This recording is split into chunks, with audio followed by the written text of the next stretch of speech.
Here again to introduce Columbia's program, Suspense. Our star tonight is Mr. Sidney Greenstreet, one of Hollywood's most sensational newcomers in a number of years. The famed fat man who lent his suspenseful talents to the Maltese Falcon and across the Pacific. Mr. Greenstreet is with us to create on the air John Dixon Carr's celebrated detective, Dr. Gideon Fell. The story called The Hangman Won't Wait is tonight's tale of suspense. If you have been with us on these Tuesday nights, you will know that suspense is compounded of mystery and suspicion and dangerous adventure.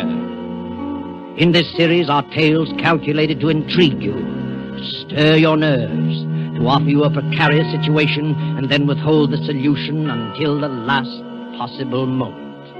And so it is with The Hangman Won't Wait and Mr. Greenstreet's performance. We again hope to keep you in suspense.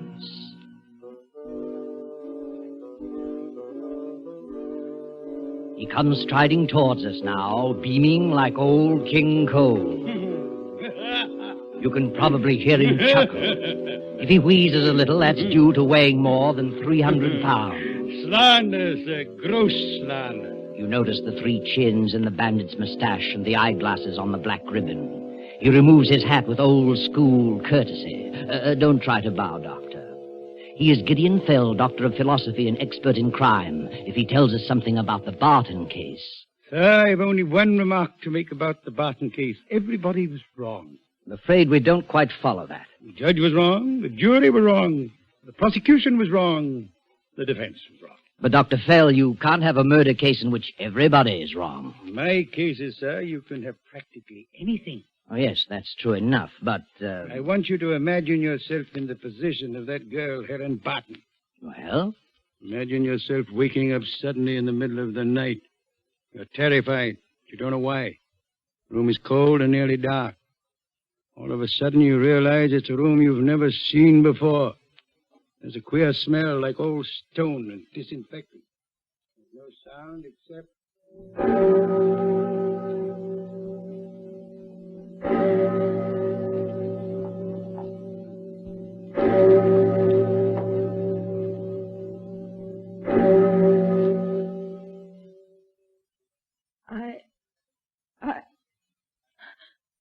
What is it?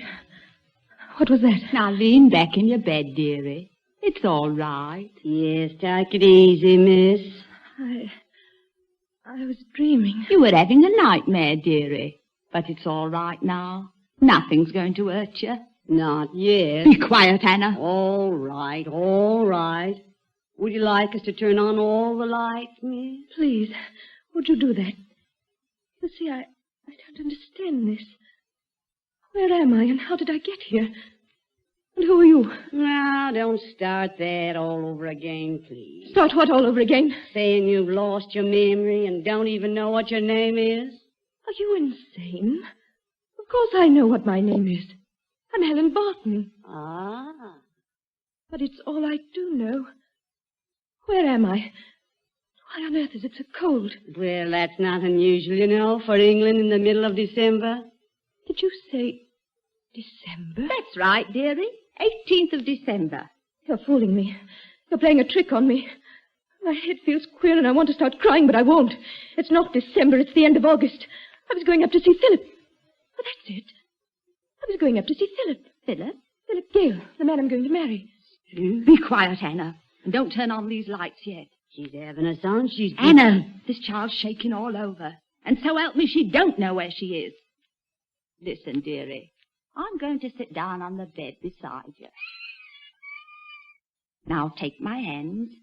Hold them tight. What's wrong? Why are you looking at me like that? This is Maydhurst Prison, miss.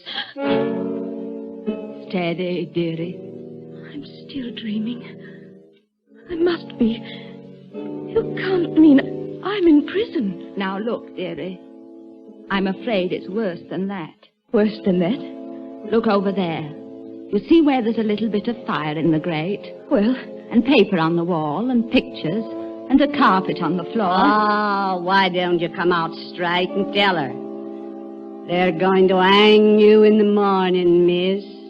This is the condemned cell.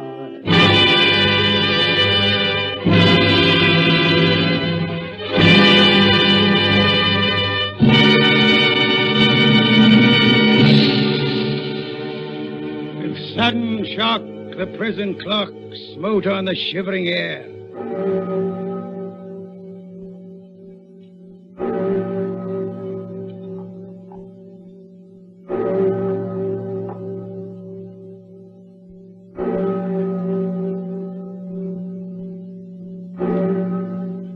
But I won't quote that any further. I've too vivid a memory of sitting up that night with Colonel Andrews, the governor of the prison. Over here, you'd call him the warden. It was in a little office with a lamp shade tilted so that I could see his face. And he said, I hate executions, loathe them. Can't even sleep the night before. If you hadn't offered to come here and save my life... This is a strange place, sir, to talk of saving lives. No, it's no good being sentimental about the thing. That's the law. I didn't make it. But I gather you're not exactly happy about this case. I'm not. That's a fact. Mind you, there's no doubt whatever about the girl's guilt. I'm gratified to hear it. But if only she'd confess. Most of them do, you know.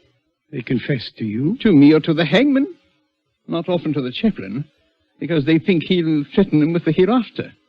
But when Kirkwood goes in with the strap to bind their arm, he says to him, I don't like to think I'm doing something that would be on my conscience. So if you'd care to tell me... Quite a sensitive fellow you are, Hangman. And look here, I'm serious. So am I. Sometimes I wish I had any job in the world but mine. If only the girl would confess. If she'd just stop this nonsense about not remembering. Not remembering what? Not remembering how... Well, not remembering how she shot Philip Gale. Not remembering anything, even her own name. Total amnesia, covering a crime. Sir, you frighten me. You mean to say that a woman suffering from loss of memory can be tried and sentenced to death? No. Not if she really has lost her memory. Well, then... But this defense was a fake. You're quite sure of that? Naturally. The judge would never have allowed it to come to trial if he hadn't been convinced that she was shamming.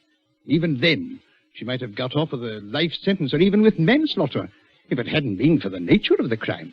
She didn't cut anybody up, I hope? No, but it was almost as bad.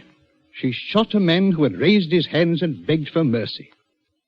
That completely damned her in the eyes of the jury. And yet, you have doubts. I tell you, I haven't any doubts. And in any case, it's none of my business. How has she acted since she's been here? Oh, a model prisoner. But I wish she'd stop this business of seeming to be in a daze. It's getting on my nerves. Rather think the prison itself would get on my nerves. I looked into your execution shed once, and I don't want to look again. Oh, you get used to it after a while. Helen Barton won't. Tell me about her. Nice girl, too. I knew her grandfather. Live near here? Yes. Born and bred in Maidhurst. She got mixed up with a thoroughgoing swine named Philip Gale. Crazy about him. Wouldn't hear a word against him. Then he threw her over for a woman with money. I see. He had a bungalow on White Rose Hill. She went up there one Sunday afternoon. Alone? Yes. Herbert Gale, Philip's brother, heard them screaming at each other. He ran in to see what was wrong. Philip was trying to chase the girl out. She grabbed a .32 revolver out of the table drawer and told Philip to put up his hands. That scared him, and he did put up his hands.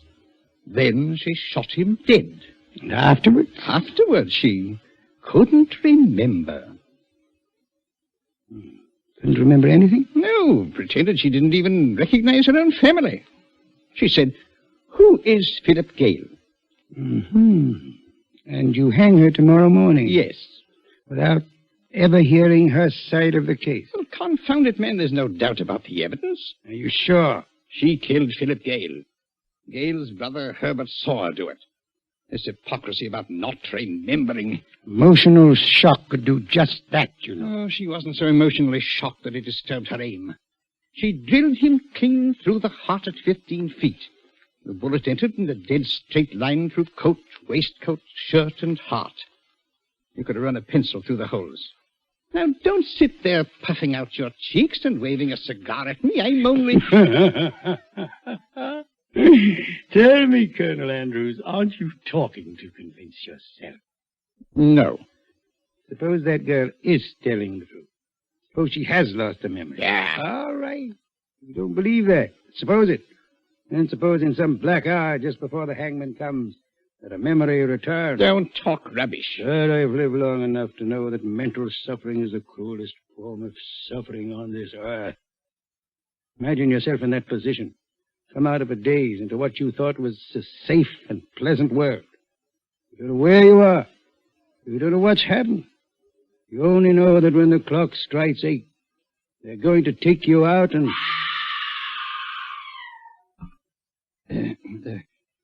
Did you hear that? Yes. Are you thinking what I'm thinking? Yes.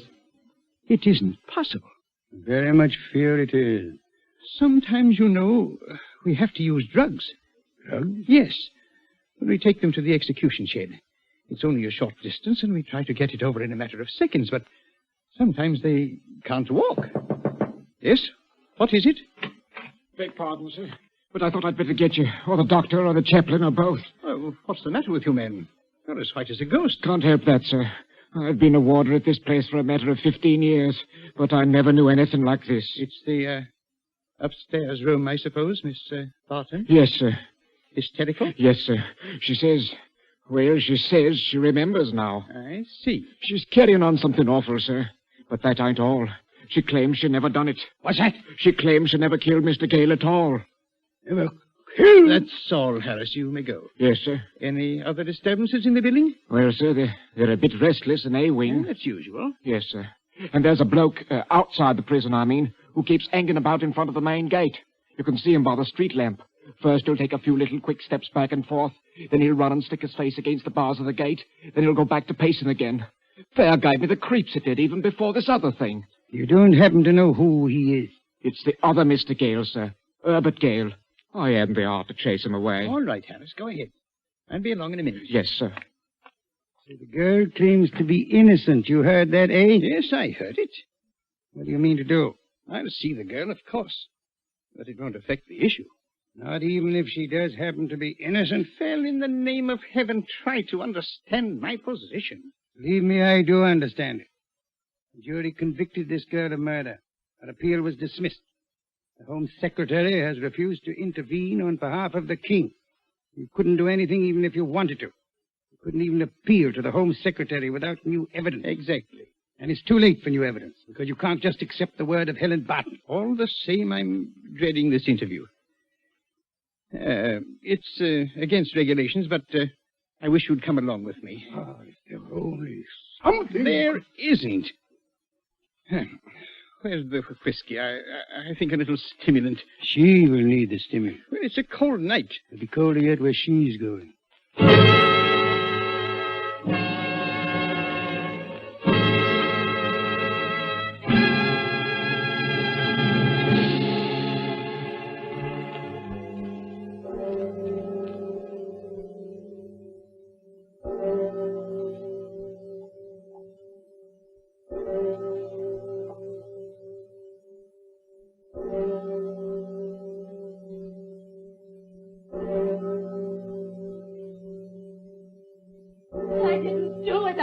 I didn't do it. Steady, miss. It's all right, dearie. The governor and the big stout gentleman believe you didn't do it. Oh, no, they don't. You needn't try to fool me. Look at them over there in the corner whispering. Phil, she's lying. I heard that. You said, Phil, she's lying, but I'm not lying. I'm not. Miss, you've got to pull yourself together. And have a nice breakfast. What would you like for breakfast?